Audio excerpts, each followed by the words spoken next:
इस दुर्ग के बारे में अबुल फजल ने कहा कि अगर आपके पास पत्थर की टांगे हैं तो ही आप इस दुर्ग पर पहुंच सकते हो। इस दुर्ग पर पहुंचना है आपको तो आपके पास कैसी टांगे होनी चाहिए? पत्थर की टांगे होनी चाहिए। उसने एक जोरदार बात कही थी, घोड़ा कीजिए काठ का, पग कीजिए पाषाण, बख्तर कीजिए लोहे का, तब पहुंचे जैशान। हेलो दोस्तों, हेलो डियर फ्रेंड्स, वेलकम और यूट्यूब चैनल। आज हम एक कुछ नया जीके का कुछ फैक्ट लेकर आए हैं आपके सामने।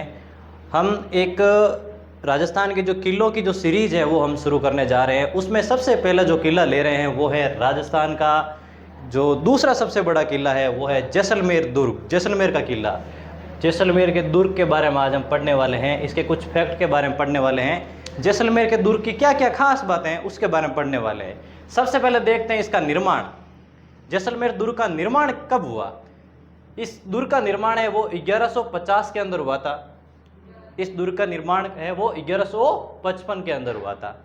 और इसका जो निर्माण है वो किसने किया था? इसका जो निर्माण है वो किसने किया था? राव जैसल ने किया था। इसका निर्माण किसने किया? राव जैसल ने या जैसल सिंह भाटी ने किया था। राव जैसल या फिर जैसल सिंह भाटी, जैसल सिंह भाटी ने किया था इसका निर्माण। किस पहाड़ी पर यह स्थित है?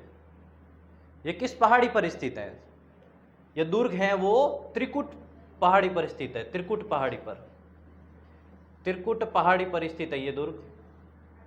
और इसका जो निर्माण है, निर्माण करता कौन है वो हमने पहले ही देख लिया है, राव जैसल, जैसल सिंह भाटी। तो हम लिख देते एक बार वापस, राव जैसल। राव जैसल ने इसका निर्माण करवाया था 1155 के अंदर। कब करवाया था? 1155 के अंदर। इसके जो उपनाम है उनको हम देखने वाले हैं। इस दुर्ग को किस किस नामों से जाना जाता है, कौन कौन सी इसको उपाधियां मिली हुई हैं, किस किस नाम से इसको जाना जाता है। किसी ने इस दुर्ग को देखा और कहा कि ये तो शेर अंगड़ाई लेते हुए शेर के समान लग रहा है, अंगड़ाई लेते हुए शेर के समान लग रहा है। तो हम लिखेंगे यहां पर अंगड़ाई लेते हुए शेर के समान, अंगड़ाई लेते हुए शेर के समान दिखाई देता है, अंगड़ाई लेते हुए शेर के समान दिखाई देता है। और क्या नाम है इसके? स्वर्णगिरी। इसको क्या कहते हैं? स्वर्णगिरी भी कहते हैं। इसको क्या कहते हैं? स्वर्णगिरी भी कहते हैं। इस दुर्ग को क्या कहते हैं? स्वर्णगिरी भी कहते हैं। और इसके नाम देखें तो इसको क्या कहते हैं? The golden fort. इंग्लिश में क्या कहते हैं इसको? The golden fort. अब इसको गोल्डन फोर्ट क्यों कहते हैं? जब सूर्य की सीधी चमक इसके ऊपर पड़ती है, जो वहां पीले पत्थर से इस दुर्ग का निर्माण हुआ है वो पूरा का पूरा सोने जैसा दिखाई देता है। तो इसलिए इसका नाम क्या पड़ गया? द गोल्डन फोर्ट पड़ गया। इसका नाम क्या पड़ गया? द गोल्डन फोर्ट बन गया। और इसको क्या कहते हैं? रेत के समुद्र में लंगर लिए जहाज के समान दिखाई देता है। ये जहाज के समान दिखाई देता है। ये रेत के समुद्र के अंदर लंगर लिए जहाज के समान ये दिखाई देता है। और क्या कहते हैं इसको? इसको गलियों का दुर्ग कहते हैं। इसको क्या कहते हैं? गलियों का दुर्ग कहते हैं। गलियों का दुर्ग कहते हैं इसको। तो ये सारे इतने सारे इसके उपनाम हैं, और भी हैं, वो आप और पढ़ेंगे आगे।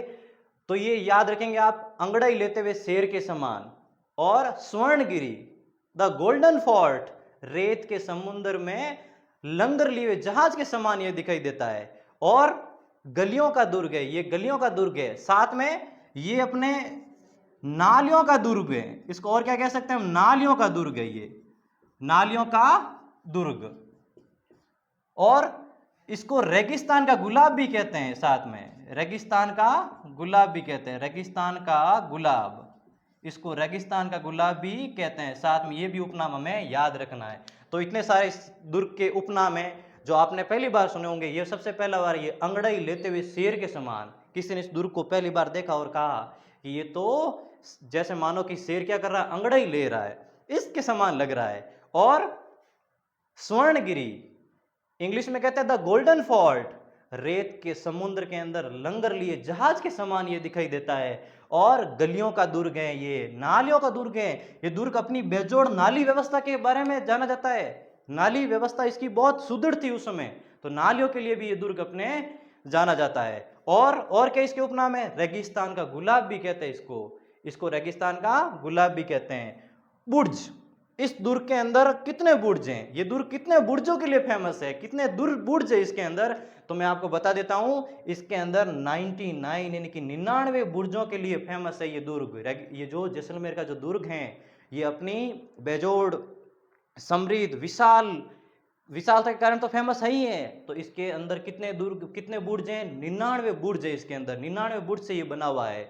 और इस दुर्ग के अंदर 2009 के अंदर भूकंप आ गया था। 2009 के अंदर भूकंप आने पर इस दुर्ग के अंदर क्या पड़ चुकी हैं, दरारें पड़ चुकी है। आज ये भूकंप के कारण यहाँ पर दरारें पड़ चुकी इस दुर्ग के अंदर, ये आज जीर्ण शीर्ण अवस्था के अंदर पहुंच गया है। फिर भी राजस्थान सरकार है उसके ऊपर पूरा ध्यान देती है, पर्यटन विभाग इसके ऊपर पूरा ध्यान दे रहा है, अच्छे से साफ सफाई रखी जा रही है। वो आज पर्यटकों के लिए बहुत अच्छा तैयार है आज। तो ये चीज हमें ध्यान रखनी है। सवाल आ सकता है एग्जाम के अंदर कि इस दुर्ग के ऊपर भूकंप, इस दुर्ग के अंदर भूकंप आने से, भूकंप कब है, 2009 के अंदर इस दुर्ग के अंदर भूकंप आने से क्या हो गई, दरारें पड़ गई थी। और इसको विश्व धरोहर की सूची में कब शामिल किया गया था, ये क्वेश्चन बहुत बार पूछा गया है। जैसलमेर के दुर्ग को विश्व धरोहर की सूची में कब शामिल किया गया, तो मैं आपको बता देता हूं 2009 के अंदर, 2009 के अंदर इसको विश्व धरोहर की सूची में शामिल कर लिया गया है। ये दुर्ग इतना दूर स्थित है। और इस दुर्ग के बारे में अबुल फजल ने कहा कि अगर आपके पास पत्थर की टांगे हैं तो ही आप इस दुर्ग पर पहुंच सकते हो। इस दुर्ग पर पहुंचना है आपको तो आपके पास कैसी टांगे होनी चाहिए, पत्थर की टांगे होनी चाहिए। उसने एक जोरदार बात कही थी, घोड़ा कीजिए काठ का, पग कीजिए पाषाण, बख्तर कीजिए लोहे का, तब पहुंचे जेशान। अगर आपको इस धरती पर पहुंचना है, जैसलमेर की धरती पर पहुंचना है, तो आपके पास घोड़े कैसे होने चाहिए, घोड़ा कीजिए काठ, कहने की घोड़ा कैसा होना चाहिए, लकड़ी का आपके पास घोड़ा होना चाहिए।